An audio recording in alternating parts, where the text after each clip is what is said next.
Adik sedih. Iya. Kenapa? Karena Ramadan nak pergi jauh. Sabar. Iya, berdoa ya, semoga ketemu lagi sama Ramadan tahun depan ya. Iya. Amin.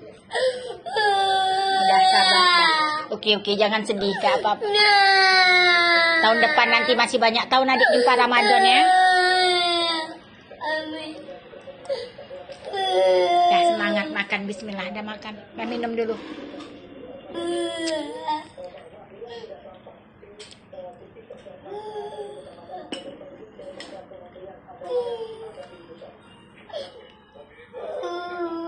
Udah makan.